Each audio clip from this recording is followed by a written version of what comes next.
সমুদ্রের বিশাল গর্জন আর অগণিত দ্বীপের এক রহস্যময় জগৎ। এখানে নিয়ম চলে একটাই, যার সাহস আছে সমুদ্র তারই। আর এই উত্তাল সমুদ্রের একচ্ছত্র সম্রাট ছিল গোল্ড রজার। কিন্তু দিনটি ছিল অন্যরকম। রজারকে ধরা হয়েছে আর আজই তার ফাঁসি। পুরো দুনিয়া ভেঙে পড়েছে রজারকে দেখতে। ভাই চিন্তা করো দৃশ্যটা। একদিকে নেভি বা মেরিনরা তর্জন গর্জন করছে যে পাইরেটদের যুগ শেষ, শান্তি ফিরে আসবে, আর অন্যদিকে রজার হাসছে। ফাঁসির মঞ্চে দাঁড়িয়ে রজারকে যখন জিজ্ঞেস করা হলো তার শেষ ইচ্ছা কি, সে একদম চিলমুড়ে বলল, আমার হাত করা বলে একটু খুলে দিবে, খুব চুলকাচ্ছে। মেরিন অফিসাররা ভাবলো রজার ভয় পেয়েছে, কিন্তু না। পাবলিক যখন চিৎকার করে জিজ্ঞেস করলো, রজার তোমার লুকানো সব ধন সম্পদ কোথায়, রজার তখন তার জীবনের সেরা ট্রিকটা খেললো। একগাল হেসে বলল, আমার সব সম্পদ আমি এক জায়গায় রেখে এসেছি, যার দম আছে খুঁজে নাও। ব্যাস, শুরু হয়ে গেল গ্রেট পাইরেট এরা। দুনিয়ার সব মানুষ ঘরবাড়ি ছেড়ে সমুদ্রে নেমে পড়লো সেই রহস্যময় ওয়ান পিসের খোঁজে। এখন সিন কাট করে চলে আসি আমাদের গল্পের মেন হিরো লফির কাছে। লফি ভাই একটু আলাদা কিসিমের মানুষ। তার স্বপ্ন সে পাইরেট কিং হবে, কিন্তু মজার ব্যাপার কি জানো, ছেলেটা সাঁতারই জানে না। একটা ছোট নৌকায় করে সে সমুদ্রে বের হয়েছে, সাথে কোনো ক্রু নেই, কিচ্ছু নেই। হঠাৎ সমুদ্রে এক ভয়ঙ্কর ঝড় উঠলো, আর আমাদের লফি বেচারা একটা কাঠের ড্রামের ভেতরে ঢুকে প্যাক হয়ে গেল। এদিকে সমুদ্রে ত্রাস চড়াচ্ছে লেডি পাইরেট আলভিদা। সাইজে বিশাল আর মেজাজে চড়াই মহিলার জাহাজে কাজ করে কবি নামের এক ভীতু ছেলে। কবির কাজ হলো জাহাজের ডেক পরিষ্কার করা আর আলভিদার নখ পালিশ করে দেওয়া। হঠাৎ কবি ওই ড্রামটা খুঁজে পায় যেখানে লফি লুকিয়েছিল। ড্রাম খুলতে লফি পপ আপ করে বের হয়ে আসলো। কবি তো পুরাই টাস্কি। লফি বের হয়ে একদম রিল্যাক্সড ভঙ্গিতে জিজ্ঞেস করলো, ব্রো খানা কিছু আছে? পেটে একদম ইঁদুর দৌড়াচ্ছে। লফি এই অদ্ভুত ভাবসাব দেখে কবি অবাক। লফি যখন জানালো সে পাইরেট কিং হতে চায়, কবি তো হেসে অস্থির। সে বলল, ভাই আলভিদার মতো পাইরেটদের তুমি চেনো না, এরা মানুষ না, এরা জানোয়ার। কিন্তু লফি দমে যাওয়ার পাত্র না। লফির কেন এই জেদ, এর পেছনে একটা ইমোশনাল ব্যাক স্টোরি আছে।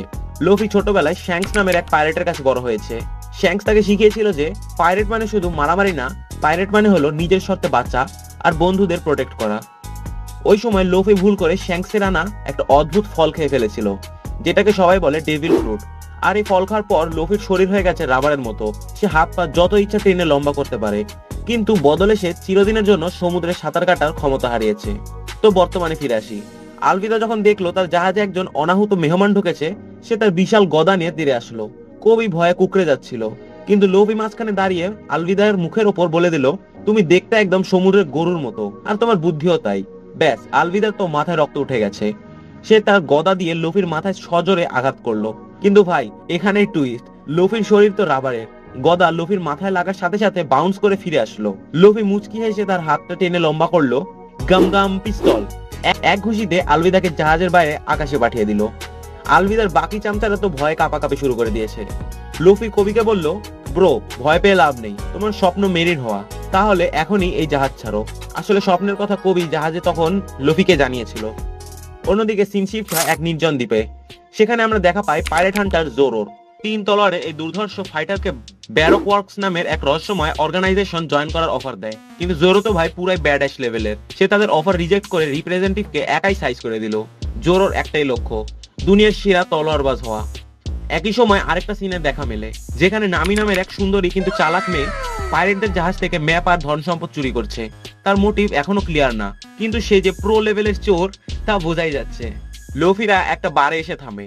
বারের সে উত্তপ্ত পরিবেশে রোরোন ও জোরো শান্তভাবে বসেছিল। সেখানে হাজির হয় ক্যাপ্টেন মর্গানের বকে যাওয়া ছেলে হেলমেপ্পো। এক ছোট মেয়ে জোরোর জন্য চকলেট মেশিন ও রাইস বল নিয়ে এসেছিল, যা দেখে হেলমেপ্পো তা মাটিতে ফেলে দেয়। কিন্তু জোরো সে সেই ধুলোবালি মাখা রাইস বলটাই পরম তৃপ্তিতে মুখে তুলে নেয়, কারণ সে জানতো এর পেছনে মেয়েটার ভালোবাসা জড়িয়ে আছে। তবে যখন হেলমেপ্পো বাড়াবাড়ি শুরু করে, জোরো মাত্র এক হাত ব্যবহার করে সব মেরিনদের কুপকাত করে দেয়। কিন্তু পরিস্থিতি বদলে যায় যখন ক্যাপ্টেন কুঠারহাত মর্গান নিজে সেখানে হাজির হয়। জোরোকে সে এক অদ্ভুত প্রস্তাব দেয়, মেরিনদের গায়ে হাত তোলার অপরাধে তাকে 7 দিন রোদে পুড়ে না খেয়ে খুঁটির সাথে বাধা থাকতে হবে।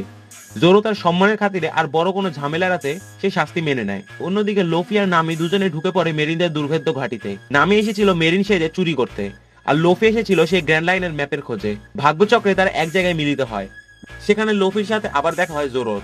লফি তাকে অফার দেয় তার জলদস্যু দলে যোগ দেওয়ার জন্য, কিন্তু জোরো সাফ জানিয়ে দেয় সে জলদস্যু শিকারী, জলদস্যু নয়।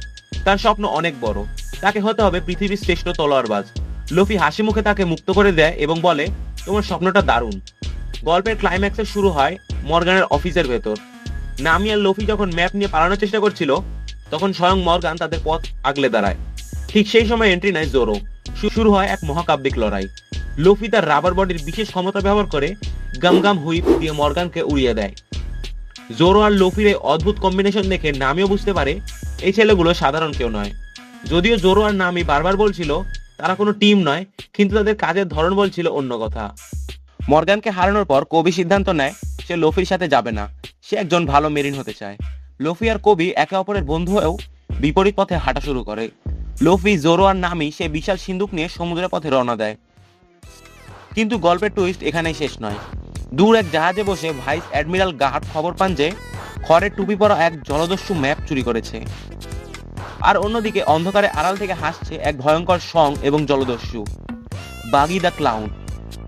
ফ্ল্যাশব্যাকে লুফি তার সে চিরচেনা জেদ নিয়ে বসে আছে। শ্যাঙ্কস যখন বলল আমরা আর ফিরবো না, তখন ছোট লুফির মনে যে কি পরিমাণ ধাক্কা লেগেছিল সেটা শুধু ওই জানে। ওটাই লুফিকে আজ এই পর্যন্ত টেনে এনেছে। কিন্তু ফ্ল্যাশব্যাক থেকে বর্তমানে ফিরলে দেখবে তিনটা একদম আলাদা। লুফি এখন আর সেই ছোট বাচ্চা নেই, কিন্তু ওর পাগলামি একটুও কমেনি। লুফি, নামি আর জোরো তিনজন মিলে একটা সিন্দুকের সামনে। নামি বেচারি জান লড়িয়ে তালা খোলার চেষ্টা করছে, আর লুফি পাশে দাঁড়িয়ে পাইরেট পাইরেট ভাব নিচ্ছে। লুফির 100 ভাব, এক জায়গায় শান্ত হয়ে বসতেই পারে না। নামি বিরক্ত হয়ে বলছে ভাই একটু চুপ থাকবি। আর জোরো, ও তো নিজের দুনিয়ার রাজা, এই বিপদের মধ্যে ওর ঘুম পাচ্ছে। সিরিয়াসলি চারিদিকে এনিমি, আরো চাইছে একটা বিউটি ন্যাপ নিতে। নামি যখন লুফির টুপিটা নিয়ে একটু মজা করলো, লুফি কিন্তু তখন একদম সিরিয়াস, আমার টুপি নিয়ে ফাজলামি করবে না। এই লাইনটার পেছনে যে কত ইমোশন আছে সেটা আমরা যারা লুফিকে চিনি তারা জানি। আসলে এই টুপিটা শ্যাঙ্কসের, সে কারণে সে এটা খুব যত্নে রেখেছে। তো যাই হোক, ফাইনালি তালাটা খুললো।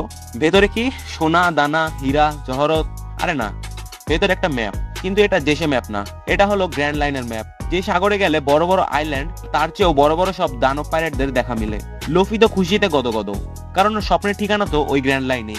কিন্তু ঠিক সেই মুহূর্তে একটা বিশাল বিস্ফোরণ, পুরো ঘর ধোঁয়ায় অন্ধকার। কি হচ্ছে বোঝার আগেই আমাদের হিরোরা সেন্সলেস। চোখ খুলে লুফি দেখলো ও একটা খাঁচায় বন্দি, আর সামনে যে দাঁড়িয়ে আছে তাকে দেখে ভয় পাচ্ছে, ওর হাসি পায় বেশি। নাম তার বাগি দ্য ক্লাউন, কিন্তু লোকটা ডেঞ্জারাস। বাগি নিজেকে ভাবে মস্ত বড় সেলিব্রিটি, অথচ লুফি ওকে দেখে বলছে আরে তুমি তো ওই যে বিস্কি না। ব্যাস, নাম ভুলওয়ালাতে বাগির ইগোতে লেগে গেল। লুফিকে তো চেনেনি, বাগিকেও মুখের ওপর বলে দিল আমি মাঙ্কি ডি লুফি, আর আমি হব পাইরেটদের রাজা। পুরো সার্কাস প্যান্ডেল তখন হাসিতে ফেটে পড়লো।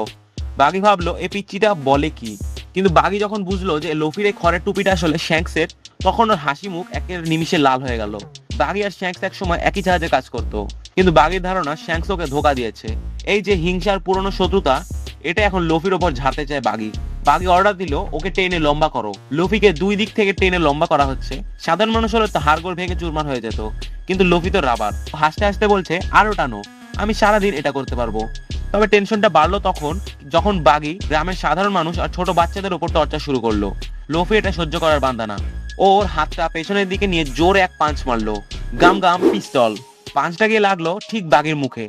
আমরা ভাবলাম খেল খতম, বাঘের মাথা তো শরীর থেকে আলাদা হয়ে উড়ে গিয়েছে, কিন্তু না, এখানে আসল টুইস্ট। বাঘের মাথা উড়ে গিয়েও ও হাসছে, কারণ ও লুফির মতোই একটা ডেভিল ফ্রুট খেয়েছে, চপচপ ফ্রুট। ওকে যতবার কাটবে ও ততবার নিজেকে জোড়া লাগিয়ে নেবে। সিনটা জাস্ট ভাবেন, একজনের মাথা একদিকে, হাত একদিকে, পা অন্যদিকে, পুরো একটা হরর কমেডি সিন। এদিকে নামি আর জোরও কিন্তু বসে নেই।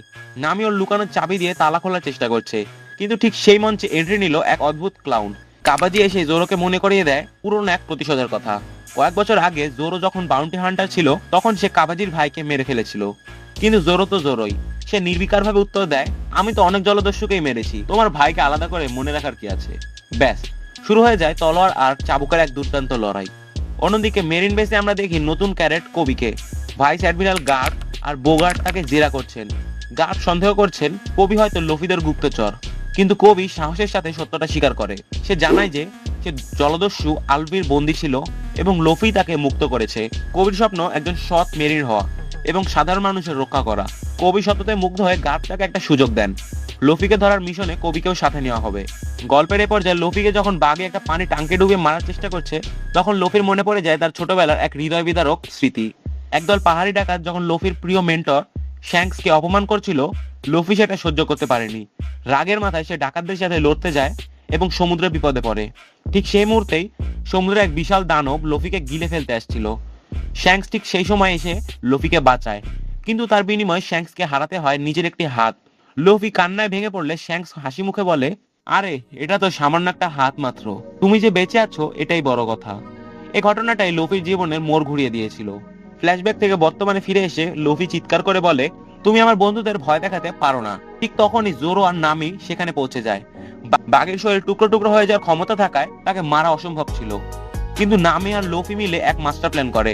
বাঘি যখন তার শরীরের অংশগুলো আলাদা করে আক্রমণ করছিল, নামি চট করে বাঘের শরীরের প্রতিটি অংশ আলাদা আলাদা বাক্সে বন্দি করে ফেলে। বাকি থাকে শুধু বাঘের মাথা, হাত আর পা। লুফি তার সিগনেচার মুভ গাম গাম বেদকা দিয়ে বাঘের সেই ছোট্ট শরীরটাকে উড়িয়ে দেয় আকাশের অনেক দূরে। গ্রামের মানুষ শেষ পর্যন্ত বাঘের শাসন থেকে মুক্তি পায়। গ্রামবাসীদের উদ্ধার করে লুফি যখন বিদায় নিচ্ছে, তখন সে আবারও ফিরে যায় সেই পুরনো স্মৃতিতে। শ্যাঙ্কস যখন সমুদ্র যাত্রায় চলে যাচ্ছিল, সে তার সবচেয়ে প্রিয় জিনিস, তার খড়ের টুপিটি লুফির মাথায় পরিয়ে দেয়। সে লুফিকে কথা দেয়, যেদিন তুমি মহান জলদস্যু হতে পারবে সেদিনের টুপিটা আমাকে ফেরত দিয়ে দিও। বর্তমানে নামি লুফির সেই ছিঁড়ে যাওয়া টুপিটা সেলাই করে ঠিক করে দেয়। লুফি, জোরো আর নামি মিলে তাদের ছোট নৌকা নিয়ে রওনা দেয় গ্র্যান্ড লাইনের উদ্দেশ্যে। কিন্তু গল্পের শেষে দেখা যায় এক রহস্যময় দৃশ্য। নামি গোপনে কারোর সাথে কথা বলছে এবং জানাচ্ছে যে ম্যাপ এখন তার কাছে। নামি কি তবে লুফিদের সাথে বিশ্বাসঘাতকতা করবে?